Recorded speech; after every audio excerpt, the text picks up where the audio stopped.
Hello and welcome back to the NFL DFS slate breakdown for week 12. It's going to be a fun week. A lot of different ways to attack this week, and we will talk about it all. The high owned, the low owned, different pivots to make, some strategy stuff. But before we get into all that, come join us. We have a Black Friday sale going on.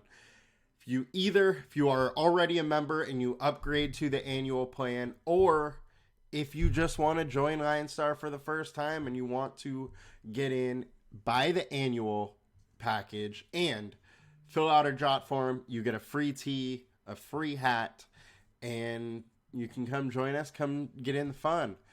Now, let's get into the slate itself. It is a fun one. A lot of different ways we can attack this slate.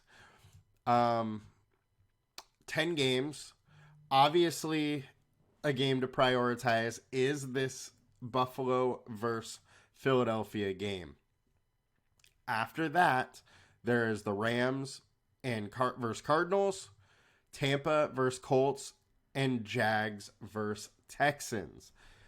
Not too much going on in the other games. There will be some fantasy excitement in the KC versus Raider game, and the Saints and Falcons are one of the fastest games of the week.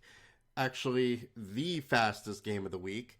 And then after that is the Tampa versus Colts and Houston versus Jacksonville.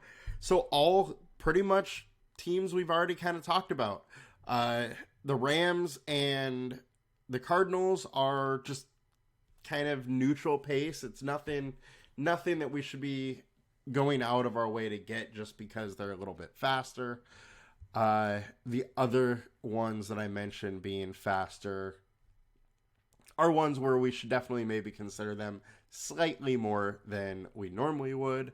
It does seem like routinely there are people in the perfect lineups that we talk about just because they're in a faster paced game. All right, now start with quarterback here. And as always, we'll start with the high-owned guys. We got Josh Allen, Patrick Mahomes, C.J. Stroud, and Gardner Minshew. There's nothing wrong with any of them. I think they're all very interesting. The top with Josh Allen. Look, the offense runs through him. He has been very consistent. We've seen his big upside games. And that is absolutely there. The one thing I would say is he's not running quite as much as we've seen in the past, which does hurt him. But it is actually an excellent spot versus the Eagles. Eagles have given it up in the air. So I think Josh Allen is very interesting. You can see that right here. Third best matchup. Prescott didn't get there. Mahomes didn't. But Prescott had a huge day. Howell had a good day. People are able to have ceiling games versus the Eagles, so they are interesting. Minshew was up on that higher ownership board, and he should be. Tampa Bay has been getting crushed through the air. Minshew can absolutely do it. The one thing that my issue with Minshew is it's so hard for him to get over 20 fantasy points. This one game where he went for 34, he had 2 rushing touchdowns. He hasn't had another rushing touchdown all season long. He doesn't really have rushing upside. Things just happened to fall in place for him to get those touchdowns. It's just not likely to continue to happen. So that is my one issue with Minshew, but he is in a great spot. And there is a very real possibility of, 18, maybe 20 fantasy points, but anything higher than that might be difficult. That is my only issue with him. Going back to the higher owned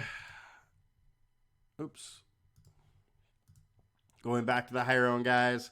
Mahomes, look, he hasn't been the Mahomes that we have known to love over the last few seasons. He's had a couple good games, but most of his games this year have been very average. He is still super expensive, and the Raiders' strength so far this year has been the pass D, not the run D.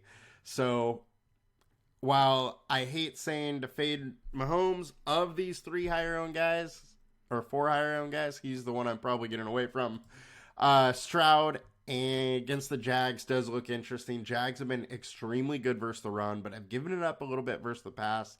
And we know Stroud can do it. The one thing that I have to say about Stroud in this is we've seen this kind of all season, that the Texans kind of have to get pushed for Stroud to really get going. And now that he is, more top tier pricing, he has still been in low 20s most games outside of the one game where he went absolutely nuts with 470 yards and 5 touchdowns. So we know there is the upside there, but he's been just, okay for fantasy every single week. He's been doing exactly what he should be as a real NFL quarterback, but for fantasy, that upside hasn't totally been there except for that one game. And at his price now, I think, it might be a little harder to get that full upside. On the other side of that game, I think we got to bring up Trevor Lawrence. He did finally have a big game, but like Minshew, he got 2 touchdowns rushing the ball. This is a game, however, that he could be pushed. That is the big thing with Trevor Lawrence all year, is Jags haven't really had to throw the ball a lot. And it's kind of, my issue with targeting him as a quarterback. Like 32 attempts last week, 29, 32, 29. He keeps being in this like 30, low 30s for attempts. And as a DFS quarterback, we really need him to get a little bit higher. And I do worry that that might not be the case this week. Baker Mayfield, we got to bring up here versus the Colts. It is a very good matchup. Not as good of a matchup as for Minshew, because I do think the Bucs will be able to run the ball a little bit, but they will be able to pass the ball also. So I think it's interesting. We have seen some upside from him. He is still relatively cheap. And I think this is a way to get different and still target one of the better game environments. Obviously, Kyler is absolutely involved as well. He came back, just looks like the Kyler of old, and he has been rushing, which I thought was going to take a couple weeks, but nope, he's just come out running. So I'm all on board on the Kyler train. And then we got to obviously bring up Jalen Hurts. I mean, nobody has his upside due to the rushing touchdown upside. 1, 2, 3. Oh, sorry, he didn't have a touchdown there. But he has had a rushing touchdown in most of his games this year. And obviously, it's extremely interesting for fantasy. DraftKings, higher owned quarterbacks. We got Mayfield, Hurts, and Mahomes. Look, all of what I said kind of goes. Mayfield, however, is high owned, where Minshew is lower owned. And in this situation, I think I'd rather the Minshew way than the Mayfield way. But all are interesting. Lawrence, Stroud, Josh Allen, I think and Kyler are all very, very much in consideration. And Stafford, right? Look, Stafford had a bad game versus Seattle. Bad game versus Dallas, bad game versus Pitt, but early in the season, he was throwing for 300 yards consistently and just wasn't getting the touchdowns. I feel like it's got to turn at some point. You could also go Carr. This Falcons game is one of the faster games of the week. They haven't been very good versus passing, especially getting beat deep, and you do have Rashid Shaheed that can beat a lot of guys deep. So I think it's an interesting way as well. And on to running backs. So highest owned running backs, Jonathan Taylor, Javonte Williams, Rashid White. Will all the 15+% owned guys on DraftKings. I really do like Rashid White this week, and I think a lot of people are going to go there. He's been very good lately. Can catch the ball, run the ball, all of the above. JT, look, JT is getting the volume that we wanted out of him, so that is a huge plus. But it's very hard to run against this Tampa Bay defense. So I definitely have my concerns about following the chalk with JT. And Javonte, he's been running very well, but it's that Browns D also. So some of this chalk is going against tough defenses, which I just don't love. And if we get over to FanDuel, the high owned here, Ramondre Stevenson, Bijan Robinson, Zaya Pacheco, and Kyren Williams, Rashad White as well. So Ramondre is in an absolutely great spot. Go to RB1 here. He pops up right here on the matchup. So, top 10 matchup. Brian Robinson crushed him. Tony Pollard hasn't crushed anybody all season. Jacobs, Hall, Mostert, several running backs have done well against the Giants. So I think Ramondre is in consideration. Bijan, he's in a tough spot. He did get his volume back last game. The one thing I have to say is the Saints D is hard to run on. So I don't love going against the Saints D at high ownership. Pacheco is in a fabulous spot. The one thing is, with him being in good spot, I don't really expect there to be more volume. He just kind of is who he is, and one of the most consistent guys, likely in the low teens, but he ends up being kind of touchdown or bust, or he needs to break a big run to make it happen. So it's hard to love Pacheco, especially at high ownership. Kyren Williams is back. He was absolutely crushing earlier in the season. We'll see what happens here. Obviously, it is a decent spot. I know that Sean McVay did say that they were going to watch his snaps, hopefully not have him out 100%, but they didn't definitely say there was a snap count on him. Some low-owned guys that I am interested in. Let's go with DeAndre Swift. So there's a couple things about this Eagles versus Bills game that I want to talk about. A lot of the volume only goes through a couple guys. On the Eagles, it's Swift, it's A.J. Brown, and Devonta Smith. So you could theoretically take one or two of those guys and not have to play Jalen Hurts, not have to pay up for him, and just hope Hurts doesn't rush a touchdown in. I think that's a real path that you can do where you can get into this game, but not have to have that super, super expensive stack.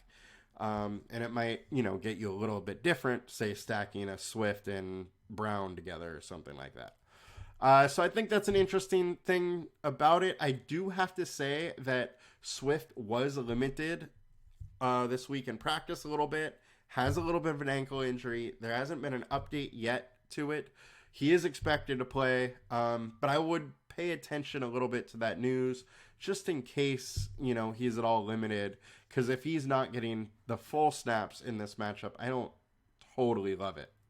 Saquon Barkley, just no way he should be going low owned. He's in a good matchup versus Buffalo, and he literally is the offense. So I gotta like it. And I said versus Buffalo, I meant versus New England. But a lot of guys versus New England have done just fine. Yeah, there hasn't been many blow up games, but there's also not many running backs like Saquon. So I'm fine to go there in this matchup. And last guy I wanted to bring up with Travis Etienne. Look, this Jags versus Texans game is likely to get a lot of ownership. And I think it would be interesting to, instead of go after that Trevor Lawrence and passing game stacks, just attack it with Travis Etienne and hope he's able to break for a couple long ones or gets a couple touchdowns from the one and it totally changes the slate. And we know he can have some real big fantasy scores. So I think that is an interesting way to go about it. And RB1 matchups here. Let's move this out of the way. So top matchup is Najee. And, he's finally started doing all right. But Jalen Warren's been the one really crushing. Pacheco, great matchup. Williams, a great matchup. Henry is a very interesting play.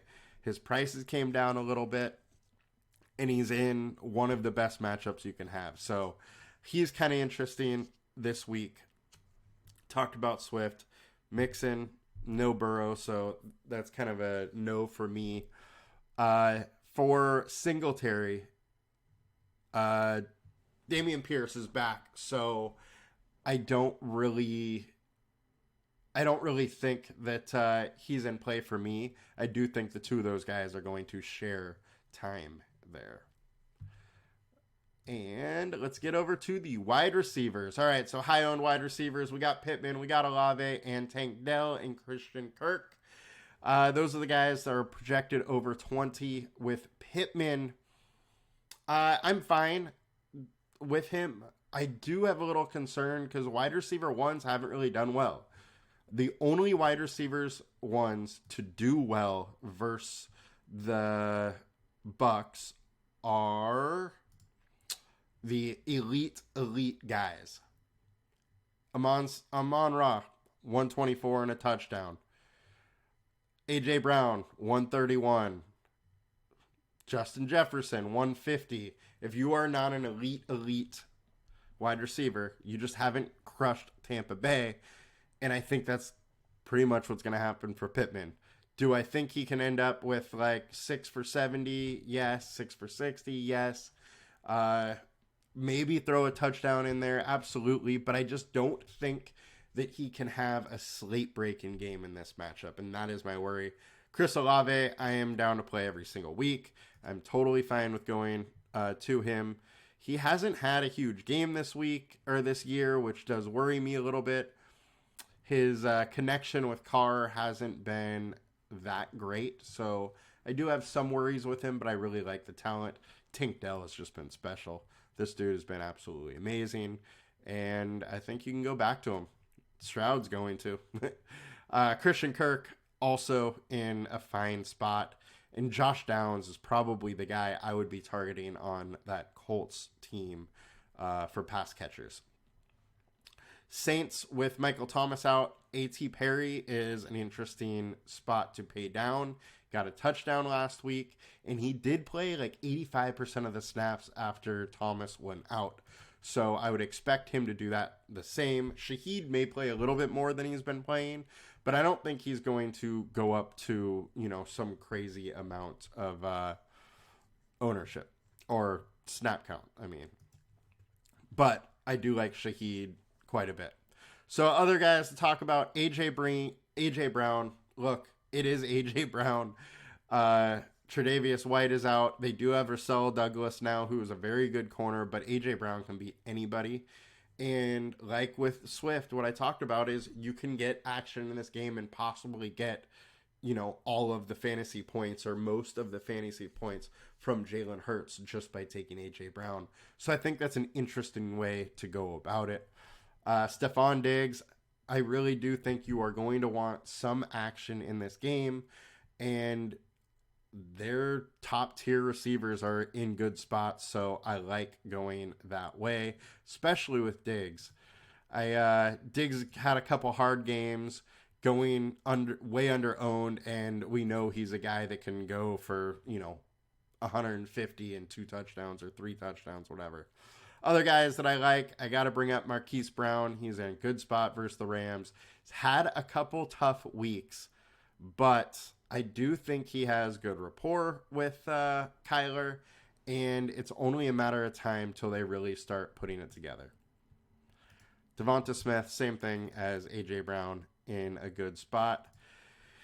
Cooper Kupp is getting no ownership, in a very good spot, has had a few rough games here. Got hurt last game. Blew a wide open play. It looks real bad for Kupp right now, but we know the talent. We know the rapport with Stafford. He is going to play, McVay said. So I got to believe he's going to do something, and pretty much no ownership. I am intrigued. And DraftKings ownership, we got Cooper Kupp, Demario Douglas, Michael Pittman, Juju, and A.J. Brown being the higher owned guys. Demario Douglas, I am fine. He's in a decent spot, but he really needs to start getting in the end zone. I don't know if I'd play him on FanDuel because his price is a bit higher. On DraftKings, I would consider him. Don't love that he's chalky, but, for the price, he makes sense. If he gets in the end zone with his 8 targets, there's a decent chance he's in the optimal. Pittman we went over. Juju, look, he is extremely cheap, so I understand it, and that is literally the only way I would understand it. The fact that he is 3K is crazy to me. But he hasn't been good at all this season. And high-owned tight ends. So we got Evan Ingram, Trey McBride, and Travis Kelce, all of which I do think are very, very interesting. Trey McBride, he has been a force since he's been the tight end 1, force with Kyler. Evan Ingram, he's been good all season. The one thing I will say is now that Zay Jones is back, he probably isn't playing out wide quite as much, which does take away some of his upside and maybe some of those consistency of the low teens points. I don't mind it. He can get there. It is a good matchup. Houston ranks 31st, allowing 70 yards to the wide receiver, allows 0.4 touchdowns to the tight end, 70.1 receiving yards to the tight end, not to a wide receiver. So I think he's in a good spot, so I like it. Can't ever say no to Travis Kelce. Dude's a beast. Likely, gets it done, but it's just, does he have a big enough day to pay off his salary or not? It is a great matchup. I don't mind going there at all.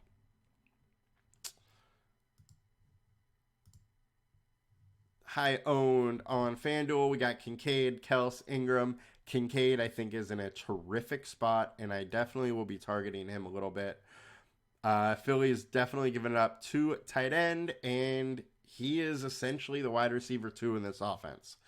The one thing is Diggs hasn't been quite the same since Kincaid's been there, so I do think that is a little bit of a minus for Diggs, but it's Stephon Diggs. He's a beast. He's going to get his. Some low-owned guy or other guys that I am interested in. David Njoku. Look, Broncos aren't good versus tight end. Njoku just came off 15 targets. 7 for 56, 15 targets. 9 targets the week before. 6, 8. The dude is being targeted like a madman and against a team that's not good at tight ends. And look, they call tight end screens for the guy. He's big. He's athletic. He can get it done in this spot. So I think he's interesting at low owned. Trey McBride we talked about. Kyle Pitts is in one of the best tight end matchups, ranked 32nd over the last 4. They've been giving it up to tight end, so I think you can go back to Kyle Pitts in this spot. And Taysom Hill, the old wild card. Really have no idea how much use he's going to get from week to week because he doesn't really have a position. Plays running back, plays tight end, plays wildcat quarterback. He just does a lot of weird stuff. And you're not really sure how much he's going to be in it. So he is extremely risky. But hey, he has, 20, 25 point upside, and that's very hard to get at the tight end. So I think he is in consideration when he's low owned. Absolutely. If we go to the matchup tool, Pitts, Njoku, Kincaid, all of them are there. Juwan Johnson's up there, which would also mean Taysom Hill has a decent matchup as the tight end. So, all in all, I think it's a very interesting week. A lot of different ways you can go. Defensive-wise, everybody's going to Broncos, Steelers, Saints. I do think KC or the Bengals are kind of interesting pivots to make there. And yeah, that will do it for us today. Please make sure to like, comment, and subscribe to our videos. Helps us a ton. You guys have a good one, and I will talk to you later.